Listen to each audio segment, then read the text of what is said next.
কেন্দ্রের কাছ থেকে যে টাকা আমরা পেয়েছি তার কাজ পুরোটাই করা হয়েছে।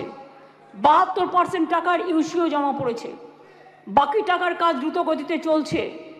Fair and bright night and day cream stock থাকবে ব্রাইট সারাদিন, পলিউশন ফ্রি, ঠিক যেন রাতের ফোঁটা সাদা ফুল। সারাদিন হ্যাপি ব্রাইট স্কিন। এতে গেল কেন্দ্রের থেকে প্রাপ্য টাকার হিসেব। এবার আসি স্টেট শেয়ারে। নির্ভয়াতে রাজ্য 54,55,00,000 টাকা ইতিমধ্যেই দিয়েছে। এর মধ্যে 66% টাকা খরচাও হয়ে গেছে।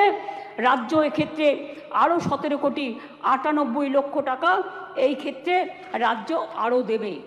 তাছাড়াও আমি মনে করি যে কিছু কিছু হসপিটালে এটা ফ্যাক্ট, আগেকার দিনে তৈরি হয়েছে মেডিকেল কলেজগুলো, কিছু ডাক্তার কিছু নার্সদের যাওয়ার জন্য যে রাস্তাগুলো আছে গাছে ঢাকা বা অনেকটা খালি, এগুলো আমরা করিনি, অনেক দিন দীর্ঘদিন আগেকার।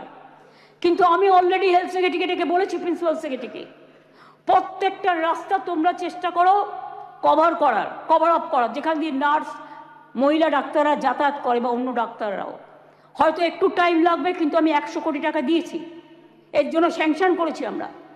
সিসিটিভি লাগাও সব জায়গায়, এবং যে জায়গাগুলো কভার করবে সেখানে আলো দাও। এছাড়াও যেখানে রেস্টরুম নেই সেখানে রেস্টরুমও করে দাও। তাছাড়াও আমরা একটা নারী সুরক্ষা, যেটা রাত্রি সাথী করেছি, যেখানে পরিষ্কার বলা হয়েছে যে মহিলারা যত কম সম্ভব 12 ঘন্টা ডিউটি করবে। যদি এমার্জেন্সি থাকে তার ডিউটি ডাক্তার বাড়াবে। তার কারণ মেয়েদের মনে রাখতে হবে কেন করেছি, সেটা আমাদের ব্যাপার। আপনি কেন কথা বলছেন? আমরা এই কারণে করেছি মেয়েদের সুরক্ষার জন্য। যারা রাতে কাজ করতে চায় তারা allowed. Problem, please listen carefully, রাত্রিরে যারা কাজ করবে তাদের ফুল প্রোটেকশন দেওয়ার জন্য। রাত্রিরে যদি কেউ কাজ করে তাদের ফুল প্রোটেকশন দেওয়ার জন্য এই রাত্রি সাথী করা হয়েছে।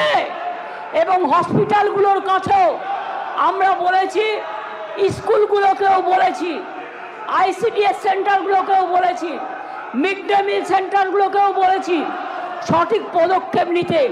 এবং মনে রাখবেন, এই বিলটি এখানে পাশ হওয়ার পরে মাননীয় রাজ্যপালের কাছে যাবেন। তিনি তাড়াতাড়ি এটা পাশ করলে এটা রাষ্ট্রপতির কাছে যাবে। রাষ্ট্রপতির কাছে গেলে এটা আইনে পাশ হবে, এবং এটা আইনে পাশ হলে এটা একটা ইতিহাস হয়ে থাকবে, এবং সব রাজ্য এটাকে আগামী দিন মডেল করবে, মনে রাখবেন। আর প্রধানমন্ত্রী করতে পারেনি বলে আমরা করেছি।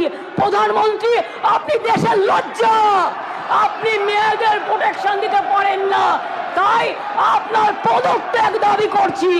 স্বরাষ্ট্রমন্ত্রীর পদত্যাগ দাবি করছি, বিজেপি মন্ত্রীদের পদত্যাগ দাবি করছি, রাজ্যে যে মুখ্যমন্ত্রীরা আছে পদত্যাগ দাবি করছি। আর অপোজিশন লিডার গুলি চালাবার কথা বলেছেন, তাকেও পদত্যাগের দাবি করছি। আমি এইটুকু বলে সবাইকে ধন্যবাদ জানিয়ে আমার কথা শেষ করছি। অনেক অনেক ধন্যবাদ। জয় হিন্দ, জয় বাংলা। মেয়েদের জয় হোক, নারী শক্তির জয় হোক, অপরাজিতারা বিচার পাক, আরজি করে দোষীদের ফাঁসি হোক, এটা আমরা চাই।